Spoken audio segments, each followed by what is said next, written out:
예수님께서 이 땅의 구주로 찾아오셨고 이 땅에서 하나님 나라 천국 복음을 전파해 주셨습니다.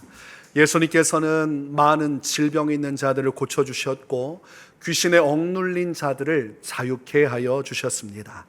그러나 이런 하나님 나라 복음의 역사를 이루시는 예수님의 앞을 가로막았던 자들이 있습니다. 바로 하나님 앞에 선민이라 하고 또한 그들 가운데서도 경건한 자들이라고 이름하던 바리새인들, 서기관들이 예수님의 복음의 길을 가로막았습니다. 그리고 그 당시 대제사장으로서 하나님 앞에 마땅히 거룩한 역할을 해야 할 자들도 그 앞길을 막아섰습니다. 이들은 예수님을 부정했고 예수님을 미워했습니다. 어떻게든 예수님을 사람들에게 인정받고 호응받는 자리에서 끌어내리고 그리고 무너뜨리려고 했습니다. 그러므로 예수님께서 이 땅에서 가신 복음의 길은 고난의 길이었고 고통스러운 길이었습니다. 선한 일을 행하시면서도 미움을 받아야만 했습니다. 수없이 비방을 당해야만 했습니다. 그리고 목숨의 위협을 받을 뿐만 아니라 결국은 십자가에 못 박혀 죽으셔야만 하셨습니다. 그런 모진 고난과 고통 속에서도 예수님은 죽으시기까지 복음의 일을 이루셨고 십자가에 죽으시고 부활하심으로 말미암아 온 인류의 죄 문제, 사망의 문제를 해결해 주셨습니다. 예수님께서는 친히 고난의 길을 걸어가시면서도 제자들에게 미리 그들 또한 이 고난 가운데 참여하게 될 것을 말씀하셨습니다. 요한복음 15장 19절에서 너희가 세상에 속하였으면 세상이 자기의 것을 사랑할 것이나 너희는 세상에 속한 자가 아니요 도리어 내가 너희를 세상에서 택하였기 때문에 세상이 너희를 미워하느니라고 말씀하셨습니다. 예수님을 미워한 세상은 또한 예수님의 뒤를 따르는 그의 제자들 또한 미워할 것이라고 말씀하셨습니다. 그러므로 예수님을 믿고 따르는 제자는 이 세상에 속한 자가 아니요 이 세상에 속하지 않았기 때문에 이 세상을 주관하는 사탄 마귀가 미워하고 증오하여서 그의 길을 고난과 고통으로 끌고 가게 되는 것입니다. 이 세상에 속한 자들은 사탄 마귀에게 속한 자들입니다. 성경 말씀 에베소서 2장 2절 말씀을 보면 그때 너희는 그 가운데서 행하여 이 세상 풍조를 따르고 공중의 권세 잡은 자를 따랐으니 곧 지금 불순종의 아들들 가운데서 역사하는 영이라고 말씀하고 있습니다. 세상 가운데 살아가는 모든 자들, 그들 가운데 이 불순종의 역사를 행하는 모든 자들은 다 사탄 마귀의 영에 묶여있는 자들이라고 말씀합니다. 사탄 마귀는 그러므로 이 불순종의 아들들, 이 세상 가운데 사탄의 흐름에 동조하는 모든 자들을 주관하고 있고 그러기에 하나님께 속한 예수님의 제자들만큼은 미워하고 증오하는 것입니다. 자기 편의 선자들은 끌고 지옥으로 끌고 가지만 그러나 하나님께 속한 자들은 영원한 생명으로 가기 때문에 마귀는 그것을 도무지 용납할 수가 없는 것입니다. 성경 말씀에서 하나님께 속한 자들의 특징을 말씀하는데 그것은 바로 정욕과 탐심을 십자가에 못 박은 자라고 말씀하는 것입니다. 갈라디아서 5장 24절에서 그리스도 예수의 사람들은 육체와 함께 그 정욕과 탐심을 십자가에 못 박았느니라고 말씀합니다. 그리스도 예수의 사람들이란 예수님을 믿고 따르는 제자들을 가리키는 것이고 세상에 속하지 아니한 자들을 가리키는 것입니다. 그들은 예수님께서 걸어가신 그 길을 뒤따라가는 자들입니다. 예수님의 말씀에 순종하는 자들이고 성령의 역사하심, 인도하심을 따라 가는 자들입니다. 그러므로 마귀의 미혹을 따르지 않습니다. 마귀가 추구하는 세상 정욕과 탐심의 길이 아닌 주의 말씀과 거룩한 계명 그리고 영원한 천국의 약속을 따라 살아가는 자들입니다. 그래서 마귀는 어떻게든 그것을 방해하고자 큰 핍박과 환난의 일들을 이뤄가는 것입니다. 예수님 당시에 대제사장들 그리고 바리새인들과 서기관들이 이 마귀 역사에 붙들려서 예수님을 핍박했습니다. 그리고 예수님뿐만 아니라 예수님의 제자들도 또한 핍박했습니다.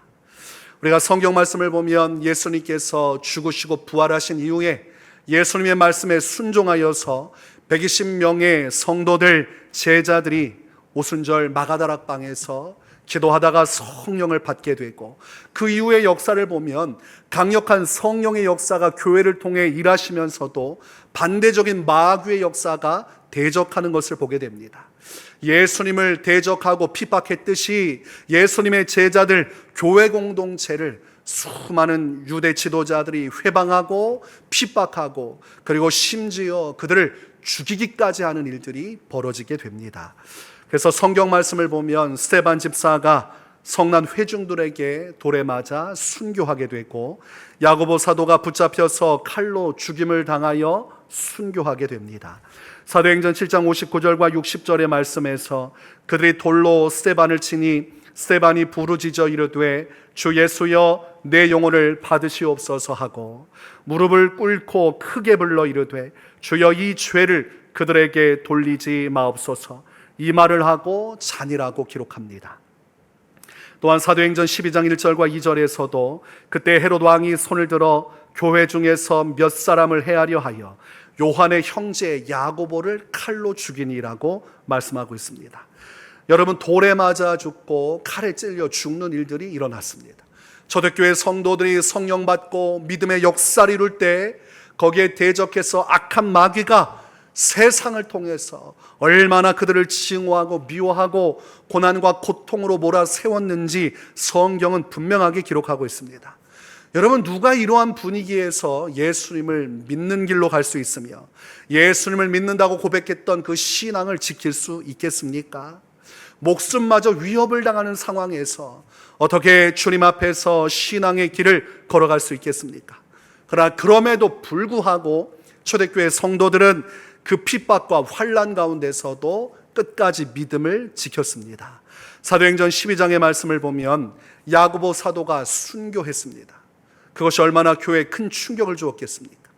그러고 나서 또한 베드로 사도마저도 붙잡혀 감옥에 들어가게 됩니다. 이제 얼마 안 있으면 베드로 사도의 사형 집행이 이루어질 것입니다. 이때 성도들은 그런 상황에서도 불구하고 모여서 기도합니다. 사도행전 12장 5절 말씀에서 이에 베드로는 옥에 갇혔고 교회는 그를 위하여 간절히 하나님께 기도하더라라고 말씀하고 있습니다. 이들이 모여서 기도한 장소는 마가 요한의 어머니 마리아의 집이었습니다. 사도행전 12장 12절에서 깨닫고 마가라 하는 요한의 어머니 마리아의 집에 가니 여러 사람이 거기에 모여 기도하고 있더라라고 기록합니다. 환난과 핍박이 다가왔습니다. 목숨을 잃는 일이 벌어졌습니다. 그리고 이제 또 누군가가 죽게 될 것입니다. 그런 상황 속에서도 교회는 오직 예수 그리스도를 향한 믿음 안에서 모여 기도했다고 되어 있습니다. 여러 사람이 모여서 그 핍박과 환난 속에서도 기도한 장면을 기록하고 있습니다.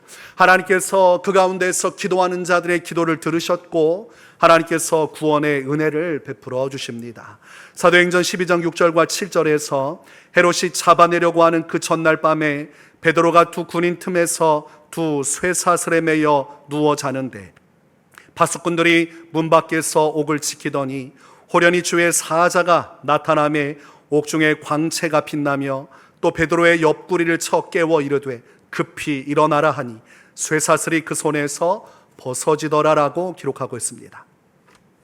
하나님의 천사가 직접 감옥으로 내려왔습니다. 묶여있고 붙들려 있던 베드로를 그 속박에서 풀어주었고 그리고 자유케 했습니다. 환난의 핍박의 일들이 일어났지만 그 가운데서도 성도는 믿음으로 기도했고 그 가운데서도 하나님은 살아 역사하심으로 하나님의 구원의 은혜를 베풀어 주셨습니다. 여러분, 이때 초대교회 성도들의 기도는 목숨을 건 기도였습니다. 붙들리면 고문당하고 죽을 수 있는 그런 엄중한 상황 속에서 그들의 목숨을 걸고 모여 기도한 것입니다. 앞선 사도행전 9장의 말씀을 보면 교회를 핍박하는 일에 전면에 나섰던 바울이 다메섹 도상에서 예수님을 만나고 완전히 고꾸라져 회개하게 됩니다. 그러나 바울 한 명이 회개했다고 해서 유대인 공동체의 핍박이 잦아든 것은 아닙니다. 바울의 자리에 다른 일을 대체하고 유대인 공동체는 계속해서 교회를 이단 공동체로 여기면서 어떻게든 교회를 척결하기 위한 일들을 멈추지를 않습니다. 여기에다가 기름을 뿌리고 그리고 불을 더 붙인 인물이 헤롯 왕입니다. 정치 권력자도 힘을 더하여서 교회를 핍박했습니다. 권력자도 결국은 이 땅에 속한 자고 이 땅은 사탄 마귀가 주관하기 때문에 얼마든지 헤롯 왕을 통해 사단은 역사할 수 있었고, 그러므로 그 당시에 헤롯 왕을 통하여 하나님을 경외한다고 했던, 외식과 위선이 가득했던 유대인 공동체를 통해서 교회는 막중한 부담 아래서 엄청난 박해를 감수해야만 했습니다. 예수님께서 부활 승천하신 이후에 성령의 강림하심을 통해 교회적 역사가 이루어졌고 교회 시대가 열려졌지만, 그럼에도 계속된 마귀 역사가 있었다는 사실을 우리가 볼 수가 있습니다. 그리고 그럼에도 불구하고 초대교회 성도들이 믿음을 지켰던 것은 그들이 목숨을 걸고 신앙생활을 했기 때문입니다. 예수님을 위해 죽기까지 복종하겠다는 이 믿음의 순수성을 가지고 있었기 때문에 그들이 환난과 핍박 속에서도 승리할 수 있었습니다. 그러므로 초대교회의 신앙은 문턱이 높았습니다. 그리고 본질적인 믿음의 순수성이 온전하게 있었습니다. 환난과 핍박을 이겨낼 수 있을 정도의 순전한 믿음, 그리고 그런 자들이 교회로 들어와서 그 믿음과 신앙을 지켜나는 역사를 행하는 것입니다. 여러분, 오늘날의 시대는 평화의 시대입니다. 과거 초대교회와 같은 목숨의 위협을 받으면서 신앙생활을 하지 않습니다. 오늘날 목숨의 위협을 받게 된다면 얼마의 성도들이 예수님을 믿는 신앙의 길을 선택하리라 생각하십니까? 오늘날 교회 안에서는 이 평안한 생활 속에서 아직도 세상 유혹과 정욕과 탐심을 따라 살아가는 교인들이 많습니다. 온갖 불의와 불법의 길을 따르는 교인들이 많습니다. 하나님의 말씀을 듣지만 그 말씀과 무관하게 사는 자들이 많습니다. 평화의 시대가 계속되면서 신앙의 문턱이 심하게 낮아졌고 목숨을 걸고 신앙생활했던 그 믿음의 순수성이 사라져 버렸기 때문입니다. 오늘날 예수님을 믿는다고 하여서 죽을 일은 없지만 그럼에도 불구하고 핍박과 환난은 여전히 존재합니다. 예수님을 믿는다는 이유로 가족에게 미움을 당하기도 하고, 직장에서 사회생활을 하면서 인간관계 속에서 배척을 당하기도 합니다. 나의 믿음으로 인해서 손해받는 일들을 겪게 됩니다. 디모데후서 3장 12절에서 무릇 그리스도 예수 안에서 경건하게 살고자 하는 자는 박해를 받으리라고 말씀합니다. 시대를 막론하고 예수님을 바르게 믿고자 하면 박해를 받게 되어 있다고 말씀하는 것입니다. 그러므로 오늘날의 시대도 분명히 박해는 있습니다. 그러나 아직 목숨을 내걸 정도의 박해 시대는 아닙니다. 그래서 우리가 박해를 받는 시대 속에서 성도들이 대부분 어떤 길로 지금 가고 있습니까? 신앙의 양심을 저버리고 눈치껏 적당히 대충 신앙생활하면서 살아갑니다. 박해는 있지만 그 박해를 적당히 피해가면서 두루뭉실하게 신앙생활을 하고 있다는 것입니다. 그래서 오늘날의 교회 안에는 알곡과 쭉정이와 가라지 신앙이 혼재되어 있습니다. 쭉정이는 겉을 보면 영락없이 알곡인데 속이 아무것도 없는 것입니다. 예수님을 만나고 은혜 체험을 했다고 하지만 결국은 새 속에 물들어서 세상 물질과 세상 성공, 세상의 수많은 시험 가운데서 결국은 하나님 앞에서 말씀에 순종하는 길을 저버린 자들을 가리키는 것입니다. 야고보서에서 행함이 없는 죽은 믿음을 경고하고 있고, 이 쭉정이 신앙이 행함이 없는 죽은 믿음을 가진 그런 교인들을 가리키는 것입니다. 이들은 하나님의 나라와 의를 구하기보다 교회 와서 자기 만족과 유익을 구하며 신앙생활을 하는 자들입니다. 또한 교회 안에 가라지 신앙을 가진 자들이 있습니다. 이들은 알곡처럼 보이지만 가까이 가서 보면 알곡과 다르게 생겼습니다. 가라지는 비슷한 것이지 같지는 않은 것이죠. 그러므로 교회 와서 신앙생활도 하고 믿음의 길을 걷는 것처럼 보이지만 그는 예수님을 만난 적이 없고 거듭남과 하나님의 은혜의 비밀을 가진 적이 없습니다. 하나님을 만나고 그 주님과 대면하고 영적인 체험을 하고 살아계신 하나님께서 은혜를 체험케 하시고 하나님을 만난 그 경험이 없습니다. 그렇지만 신앙생활은 해요. 그런 모습을 가라지라고 합니다. 그런데 알곡은 이 쭉정이와 가라지와 전혀 다르죠.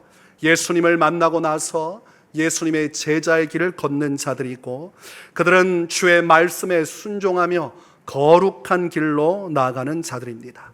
그들은 말로만 신앙생활하는 자들이 아니라 행함과 진실함으로 하나님의 말씀에 순종하면서 오직 성령의 인도하심을 따라 살아가는 자들입니다. 자신의 모든 것은 십자가에 못 박고 정욕과 탐심이 아닌 오직 주 예수 그리스도를 믿는 믿음 안에서 오직 하나님의 나라와 의를 구하며 살아가는 자들입니다. 예수님께서는 이런 알곡 신앙을 가진 자만이 천국에 들어가리라고 말씀하셨습니다. 마가복음 4장 20절에서 좋은 땅에 뿌려졌다는 것은 곧 말씀을 듣고 받아 30배나 60배나 100배의 결실을 하는 자니라고 말씀합니다. 알곡 신앙으로서 순전한 믿음 안에서 예수님의 말씀을 따라 순종하는 길을 갈 때 하나님의 나라 역사가 그의 삶에 비추어지고, 하나님께서 그와 동행하여 주시고, 그의 삶의 주의 크신 구원의 손길과 하나님의 섭리의 역사가 함께 하심으로 그는 하나님의 나라와 의를 위하여 살아가다가 그 믿음을 따라 천국에 들어가게 될 것이라 말씀하고 있습니다. 그러므로 오늘날에 우리가 신앙을 갖는다면 이 알곡 신앙을 가지고 살아가야 됩니다. 쭉정이 가라지 신앙으로는 절대로 하나님 나라에 들어갈 수 없어요. 서로가 쭉정이임에도 가라지임에도 알곡으로 인정해주고 알곡처럼 서로 그렇게 받아들이며 산다고 해서 알곡이 되는 것은 아닙니다. 알곡은 알곡으로서의 본래 모습이 있어야만 하는 것이고, 이 신앙이라는 것은 사람과의 관계 속에서 용인되고 인정되고 정의되는 것이 아닙니다. 신앙은 살아계신 하나님 단독자로 주님 앞에 서서 주님이 나를 무엇이라 평가하는지에 따라 그가 알곡인지 쭉정이인지 가라지인지가 결정됩니다. 하나님께서 여러분의 두 눈을 바라보시고 여러분의 인생을 꿰뚫어 보시면서 주님이 여러분을 무엇이라 판단하는지가 중요하다는 것입니다. 그래서 주님의 시선을 피하고 주님 앞에서 바른 신앙의 여정을 살기보다 말씀 덮어두고 그냥 흘러가는 세대를 따라 그럭저럭 신앙생활을 하면 하나님 앞에 서는 날 주님께서 쭉정이와 가라지라고 말씀하시게 될 것입니다. 그래서 여러분, 주님의 시선을 피하면 안 됩니다. 신앙생활하면서 목회자를 자꾸 피하는 분들이 있어요. 이제 찔리는 것이 있으니까 피하는 거죠. 좋은 이야기 듣기보다 아무래도 이런저런 혹시 정죄나 판단을 받을까 해서 피하는 분들이 있습니다. 하나님에 대해서도 그렇게 신앙생활하는 분들이 있어요. 그냥 덮어놓고 그리고 하나님의 낯을 피해서 신앙생활합니다. 여러분, 그거 다 가라지 쭉정이의 길입니다. 신앙은 하나님 앞에서 하는 것이고 하나님 앞에 대면하여서 죄가 있으면 철저히 회개하고 하나님의 말씀 앞에서 그 길을 따라가고 주님과 마주보고 주님의 얼굴을 바라보며 주님의 임재 앞에서 가야 주님이 나를 아시고 내가 주님을 알아 그 믿음 안에서 천국을 가는 것이지, 주님이 낯설게 느껴지고 주님이 누구신지도 잘 모르겠고 주님의 영광이 내 삶에 전혀 보이지도 않는데 그래도 괜찮다 하면 그 결국은 멸망입니다. 신앙은 하나님과 대면할 수 있어야 돼요. 하나님 앞에서 내가 언제 어떤 신앙으로 서 있는지 우리가 명확하게 하나님 앞에서 분별을 하며 살아가야 됩니다. 오늘날 이런 알곡과 그리고 쭉정이와 가라지가 교회 안에 혼재되어 있다고 말씀드렸어요. 그리고 그 정체성이 아주 분명하게 드러나는 때가 바로 환난의 때입니다. 환난의 때가 오면 누가 알곡이고 누가 가라지고 쭉정이었는지가 그 정체가 드러나게 됩니다. 알곡은 목숨을 걸고서라도 예수님의 말씀에 순종하는 길을 택하여 가지만 쭉정이와 가라지는 목숨의 위협이 따르면 하나님의 말씀을 저버리고 엉뚱한 길로 가게 되어 있습니다. 하나님의 말씀에 끝까지 복종하지를 못한다는 것입니다. 예수님께서는 재림 이전에 큰 환난의 날이 올 것을 말씀하셨습니다. 그날을 큰 환난이라고 기록하고 우리는 대환난, 7년 대환난이라고 부릅니다. 그 환난의 때가 되면 알곡과 쭉정이와 가라지가 스스로 자신의 본 모습을 드러내게 될 것입니다. 이때 예수님께서는 예수님의 재림 이전에 대환난의 날이 올 것이고 이때에 적그리스도가 출현할 것을 말씀하셨고, 성경은 이 적그리스도를 통한 큰 환난의 때가 오고 난 이후에 예수님께서 재림하실 것을 말씀하고 있습니다. 데살로니가 후서 2장 3절에서 누가 어떻게 하여도 너희가 미혹되지 말라. 먼저 배교하는 일이 있고 저 불법의 사람 곧 멸망의 아들이 나타나기 전에는 그날이 이르지 아니하리니라고 기록하고 있습니다. 그날이라는 것은 재림의 날입니다. 예수님의 재림의 날 이전에 반드시 불법의 사람 멸망의 아들이 등장할 것을 말씀하고 있어요. 그래서 미혹되지 말라는 것이죠. 이 적그리스도가 등장하기 전에 예수님의 재림은 있을 수 없다. 그가 나타나서 그가 수많은 자를 미혹하고 핍박과 환난으로 끌고 갈 것이고 그때 많은 이들이 주님을 버리고 배교하는 일이 있을 것이고 그리고 나서 이 환난의 날이 지난 이후에 예수님의 재림이 있을 것을 말씀하고 있습니다. 이 불법의 사람 멸망의 아들은 자신을 높여서 하나님의 자리에 앉는 존재입니다.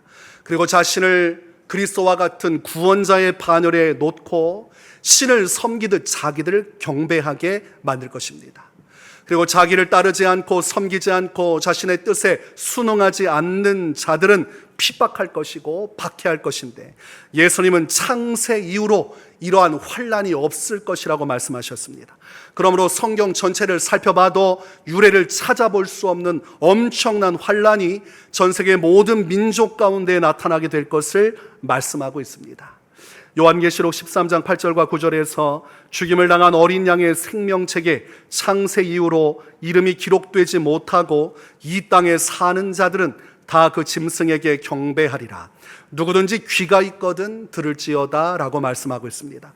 그러므로 귀가 있거든 들으라는 말씀은 듣고 흘릴 만한 내용이 아니라는 것입니다. 오늘날 내가 신앙생활하고 믿음생활한다면 예수님께서 하시는 이 요한계시록 13장의 말씀을 반드시 귀담아 듣고 기억하고 있어야 된다는 것이죠. 적그리스도가 등장해서 엄청난 환난이 일어날 때 생명책의 이름이 기록되지 않은 모든 이들, 쭉정이와 가라지 신앙을 가진 자들, 그리고 이 땅에 있는 모든 불신 영혼들은 하나같이 다 이 불법의 사람 멸망의 아들을 경배하게 될 것을 말씀하고 있습니다. 요한계시록 13장 16절에서 18절에 그가 모든 자 곧 작은 자나 큰 자나 부자나 가난한 자나 자유인이나 종들에게 그 오른손에나 이마에 표를 받게 하고 누구든지 이 표를 가진 자 외에는 매매를 못하게 하니 이 표는 곧 짐승의 이름이나 그 이름의 수라. 지혜가 여기 있으니 총명한 자는 그 짐승의 수를 세어 보라. 그것은 사람의 수니 그의 수는 666이니라 말씀하고 있습니다. 불법의 아들, 이 불법의 사람 멸망의 아들에게 사람들이 경배하는 이유는 핍박과 환난을 감당할 수 없기 때문입니다. 사로잡히는 것이 두렵고 칼에 죽임당하는 것이 두렵기에 복종하는 편을 택하는 것이고 오른손이나 이마에 표를 받지 않으면 생계가 유지되지 않기 때문에 먹고 사는 문제를 위해서 결국은 이 불법의 사람 멸망의 아들에게 복종하는 편을 택할 것을 성경은 말씀하고 있습니다. 평상시에 그들이 가졌던 믿음이 무엇인지 이날에 여실하게 들어가는 것이죠. 이 땅에서 먹고 사는 것이 더 중요했던 사람, 이 땅에서 나의 만족과 유익이 더 중요했던 사람, 이 땅에서 우상 숭배에 물들어서 재물을 사랑하고 예수님을 믿는다고 하지만 세상 유혹과 세상 정욕과 탐시에 물들어 신앙생활했던 모든 자들은 여기에 다 걸려 넘어지게 되는 것입니다. 순수한 믿음이 없기에 결국은 환난 가운데 다 걸려져서 짐승에게 복종하고 순복하게 될 것을 말씀하고 있습니다. 얼마 전에 친분이 있는 목사님들과 함께 모여서 교제를 나누었습니다. 그 가운데서 그 중에 한 분께서 북한에 방문할 일정이 있어서 다른 목사님들과 그 일정에 참여했다는 이야기를 들었습니다. 근데 모든 일정을 다 소화하고 마지막에 이제 국내로 들어와야 되는데 마지막 날 밤에 북한 측에서 한 가지를 명령을 했습니다. 바로 김정은 사진 앞에 엎드려 절할 것을 명령을 하였습니다. 목사님들에게 김정은 사진에 절하라고 명령했습니다. 자, 여러분 목사님들이 어떻게 행동했을까요? 안 했습니까? 제가 알고 있는 그분을 빼고 다 절했습니다.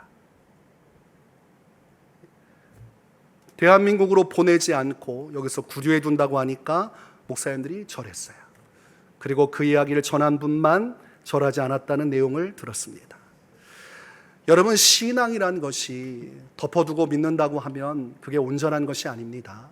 목회자라고 해서 알곡신앙이 아니고, 목회자 중에서도 쭉정이 가라지 신앙이 있습니다. 겉으로는 알곡처럼 보이지만 삶이 주의 말씀과 무관한 성직자가 있어요. 그것은 여러분 직분자도 똑같습니다. 장로, 권사, 집사, 성도, 그 안에 쭉정이 가라지가 있고 교회 안에서 신앙생활을 하고 있습니다. 지금은 서로 혼재되었고 서로 모릅니다. 여러분의 삶을 제가 어떻게 알고 여러분의 신앙의 모든 걸 제가 어떻게 다 할 수 있겠습니까? 그러나 하나님은 알고 계시고 환난의 날이 오면 다 드러나게 돼 있어요. 여러분, 예수님 믿는다고 하지만 결국은 내가 손해볼 내 생명과 나의 재산이 송두리째 날아가는 그때의 믿음을 지키지 못한다면 그 믿음이 무슨 의미가 있고 그 신앙이 어떤 가치가 있겠습니까?